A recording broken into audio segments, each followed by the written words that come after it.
have my phone on. Candace rolled her eyes. Okay, grandmas. Yeesh, you two act like I never leave the house on my own or something. She flounced out of the room before either Jasmine or I could offer further advice or admonishments.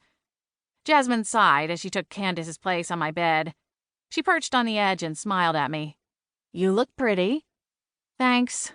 I blinked at my reflection. My hair was pulled back in a low, twisted style to keep it out of my face. Before I could go on my date, I had to make a delivery for Sugar Shack, our family's bakery. It wasn't technically my job, but when the normal delivery driver called in sick, my mother made Candace, Jasmine, and me draw straws, a tried-and-true selection process in the Midnight household, and I managed to grab the short one. Where is Orion taking you? Jasmine asked. He won't tell me, I replied with a slight frown as I reached for a tube of lip gloss. I offered to help, but he insisted on making the plans. Jasmine smiled. Sounds like a real Neanderthal. A smile bubbled out of my mouth as I swiped the gloss over my lips. Totally. I'm still not quite sure how I managed to get talked into going out with him. After that whole thing with the Christmas elves and Santa, I guess I got caught up in the moment. I smiled, realizing how insane the sentence sounded. Jasmine noticed, too.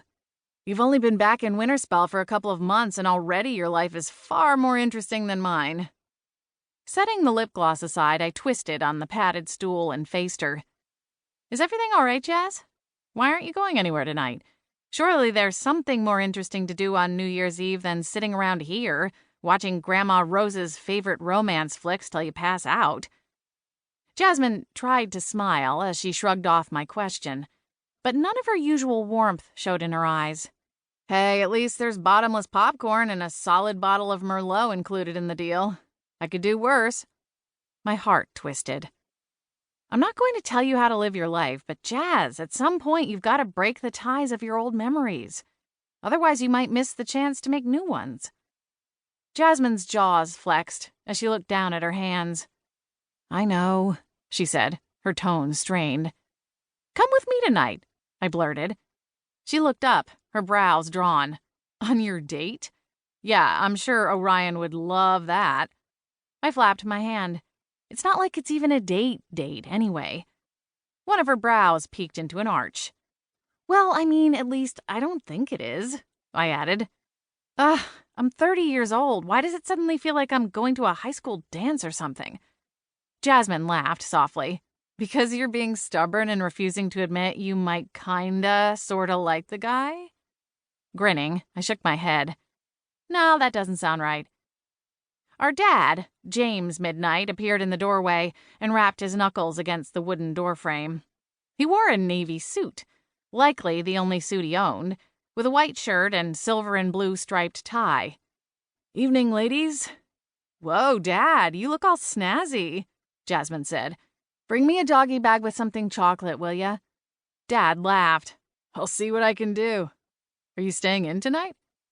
A glimmer of concern showed in his eyes, though it faded quickly enough I hoped Jasmine might not have noticed it. I've heard there's a singles event going on at Merlin's Well tonight. You might meet someone new. Jasmine groaned. New? In Winterspell? I hardly think so. Unless they moved in since yesterday and the gossip grapevine hasn't spread word of it all over town just yet. I suppressed a smile. She was right, of course. Winterspell wasn't Mayberry tiny, but it was small and close-knit. And since it was a secret community, composed solely of magical beings, the residents didn't tend to change as much as they might in a non-magic town. Someone new moving in was big news, and not likely to have escaped notice, especially this time of year, when there wasn't much to do besides sit in cozy coffee shops and gossip. Well, what about you, Rosella? Dad said, nervously shifting his attention away from Jasmine. You look a little overdressed for a simple delivery job. Do you have plans for the evening? I'm going out with a friend, I replied. Jasmine coughed into her closed fist. A friend? Narrowing my eyes, I shot her a look. Very mature. She flashed me a grin. Right, well, have a good time, Dad said. If you have questions once you get to the bakery, just give us a call. We'll have our phones on. I resisted.